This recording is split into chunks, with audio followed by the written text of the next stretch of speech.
Brick bending is one of the coolest Lego building techniques there is, and in this video I'm going to teach you what it is and how to incorporate it into your MOCs.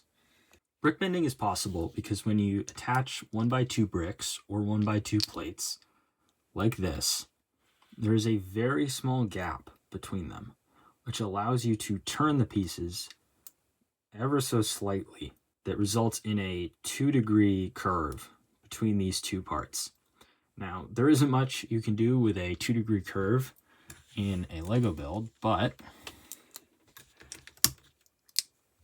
if you make a larger version of this, you can repeat that 2 degrees many times over and get a curve that is useful. Even something like this has a very, very wide radius and wouldn't really fit in any small builds. But I have seen people use this technique very effectively to create walls on the edge of railroad tracks. Usually those are wider radius tracks than what Lego produces. And most commonly, they use masonry bricks to do those. You can get texture on this side, or the one on this side too is more popular. It doesn't just have to be on the side of train tracks though. You could use this anywhere you need a wall with a gentle curve alongside a road, or maybe even you have a building that has a really interesting shape with a slight curve. Now, to get a radius that is a little more useful, you could mix in some round 1x1 bricks, or also you can do this with plates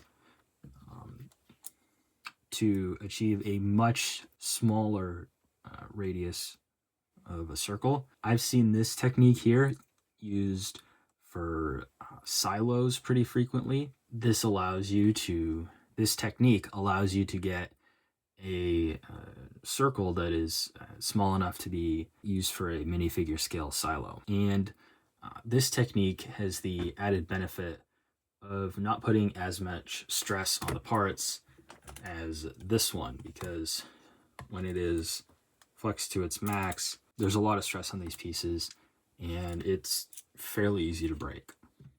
But this is not as easy to break and is much more practical to use in most builds. Now, if you want to go for something that is even smaller than what is possible with this technique, you can do this right here. These are just 1x2 round plates stacked in an overlapping pattern. And I have this circle that is maybe 8 studs wide or around there, but you could go a lot smaller with this technique.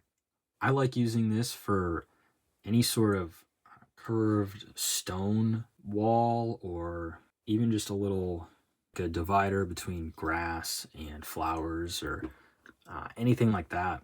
You can also add the 1x2 round tiles to the top of this to give it a smooth finish. That completes the stone look perfectly. This part also comes in dark bluish gray, and mixing that in could give it an even better stone look.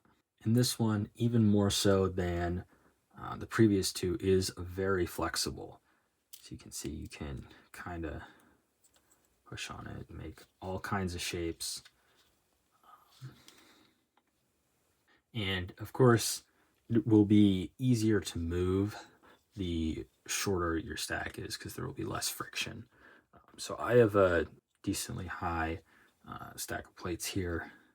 I've done this before with stacks that are a lot shorter, and it's a lot easier to move. This technique, super flexible, you use for all kinds of different things. The texture on the side is a really unique look that you can't really get any other way with Lego. This technique also has the added benefit of being legal.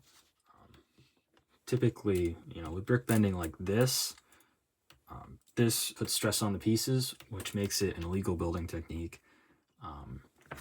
This one, with larger sizes, doesn't put any stress on the pieces, but if you go any tighter than what I have right here, it does tend to put a lot of stress on the pieces. Whereas this one, at any size and any shape, will never have any stress on the pieces and is a lot easier to work with than either of these two techniques. Now, our last technique here is probably the coolest one.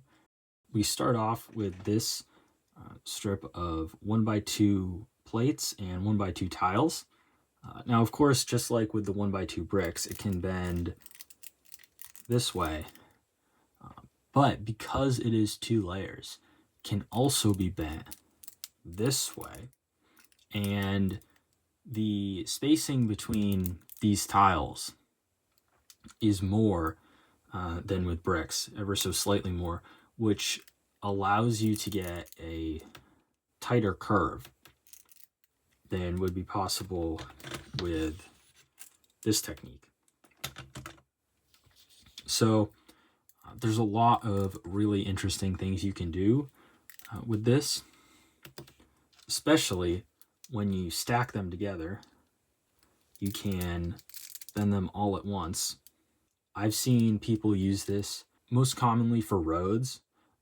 Curved roads are something that are very, very difficult to build with Lego. This technique is by far the best way to do it. I've seen this technique used by Brickcrafts to create a curved road, and I saw another build, that took advantage of the flex in, of course, this direction and in this direction at the same time to build a road, and that was incredible. It was a super tight curve.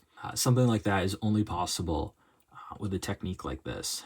And of course, parts, if you want to keep them all aligned, you need to connect them each with a stud on the end here, and you can't do it on the other end because then obviously they can't flex independently. Because of the difference in spacing between the plates and the tiles, it is better to curve them this way instead of this way. So if you want the opposite curve, you should turn it around to do that.